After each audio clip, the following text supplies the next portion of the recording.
High everyone, welcome back to my channel. तुमचं खूप खूप खूप स्वागत आहे यूट्यूब चॅनलवर. तर आज मी सोप्या पद्धतीमध्ये सांगणार आहे कसं आम्ही स्क्रंची बनवू शकतो. जो उरलेला फॅब्रिक कापड वगैरे असतो घरामधलाच, त्याच्यानेच आम्ही स्क्रंची कशी बनवू शकतो ते आज पाहूया. आणि तुमच्याकडे रबर बँड नाही तर इलॅस्टिक असेल तरी सुद्धा चालेल, नाही तर नॉर्मल तुम्ही बो वगैरे वापरता ना, त्याच्याने सुद्धा कसं करायचं आम्ही नक्की बघूया. तर चला स्टार्ट करूया. तर स्क्रंची बनवण्यासाठी मी इथं सॅटिनचं फॅब्रिक घेतलेलं आहे.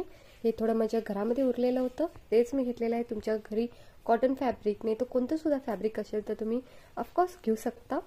त्यानंतर मी इथं छोटीशी सीझर घेतलेली आहे.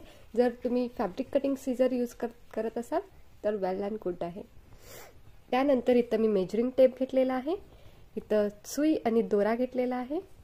त्यानंतर इथं बॉबिन आणि केस आहे. आणि इथे हे चॉक आहे. जर तुमच्याकडे असा चॉक नसेल तर तुम्ही ह्या प्रकारे चॉक सुद्धा वापरू शकता. आणि मी इथं 2 रबर बँड्स घेतलेले आहेत, जे आम्ही डेली यूजसाठी वापरतो. तेच 2 रबर बँड्स आहेत. नाहीतर तुम्ही इलॅस्टिक सुद्धा यूज करू शकता. अशी इलॅस्टिक असते ना, ती सुद्धा तुम्ही यूज करू शकता. स्क्रंची बनवायच्या अगोदर जर तुम्ही कोणतं सुद्धा फॅब्रिक घेत असाल, सॅटिन असो नाहीतर कॉटन असो, कोणतं सुद्धा फॅब्रिक, त्याला पहिला प्रेस मारून घ्यायचं खूप नीड आहे. नाहीतर तुमचं फॅब्रिक मागे पुढे होईल कट करताना. तर चला ओपन करूया.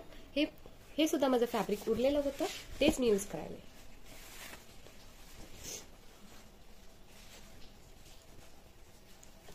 तर फॅब्रिकच्या उलट्या बाजूनी आम्हाला चॉकनी मार्किंग करायचं आहे. हे बघा, ही सीधी बाजू आहे आणि ही उलटी बाजू आहे. तर ह्या बाजूने आम्हाला फोल्ड करायचं आहे.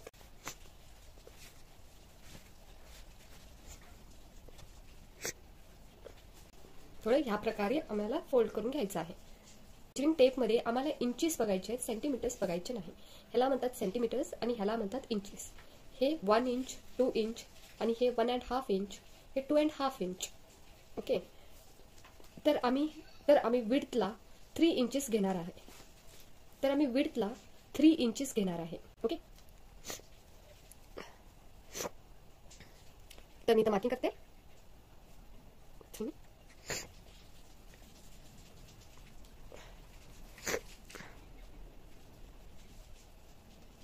मोडलाच मोडायचा, चॉकच मोडला.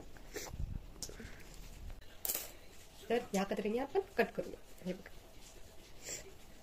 आम्ही असं फॅब्रिक उचललो ना तर वर खाली फॅब्रिक होतो, म्हणून आपल्याला असा हात ठेवून फॅब्रिक कट करायला पाहिजे. तर किती छान कट होईल मग.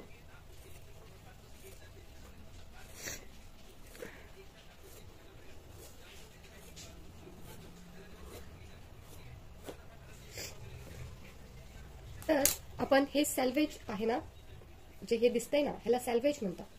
जे एंड्सला असतं ना, ह्याला सॅल्वेज म्हणतात. तर ह्याला सुद्धा आपण कट करून घेऊया. ठीक आहे.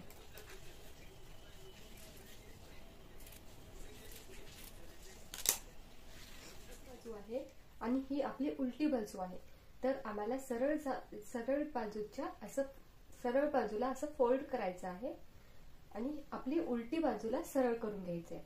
जी उलटी बाजू असते ना, त्याच्यावरती इथे एक आपल्याला स्टिच करायचं आहे. बस इथं आपल्याला लॉक करायचं आहे.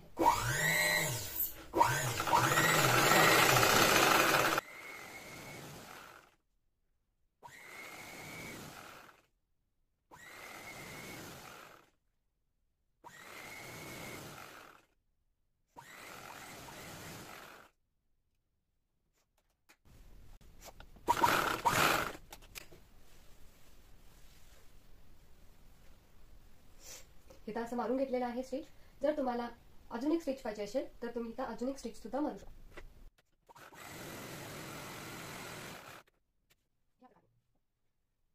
पिनच्या मदतीने आपण सरळ करून घेऊया. तर काही थोडं ह्या प्रकारे मी इथं सेफ्टी पिन लावलेली आहे. हे बघा, जी स्टिच केलेला आहे त्या लाईनच्या बाहेर मी इथं सेफ्टी पिन लावलेली आहे. ओके. तर ह्या सेफ्टी पिनला आपण असं आतमध्ये घुसूया. आतमध्ये घुसून थोडं ह्या प्रकारे आपण बाहेर काढूया. थोडं करत असं. आय होप तुम्हाला समजलं असेल. अशी सरळ बाजू करून घेतलेला आहे. तर त्यानंतर मी इथं असा एक प्रेस लावणार आहे, म्हटलं इस्त्री करून घेणार आहे. क्यूटचे, तुमच्या घरी असे क्यूटचे रबर बँड सुद्धा असतील. ह्या रबर बँड्सना आपण मधून कट करून घेऊया ह्या प्रकारे. त्यानंतर पुन्हा हीच सेफ्टी पिन घेऊन असे घालून घेऊन जे ह्यांचं ओपन एंड्स आहेत ना, म्हणजे आतमध्ये घालूया. आणि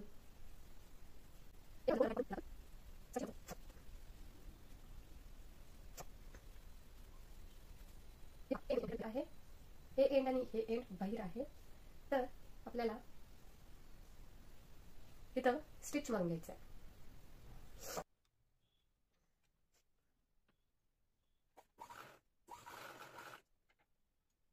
एंड्सना असं फोल्ड करून इथं एक स्टिच घाला.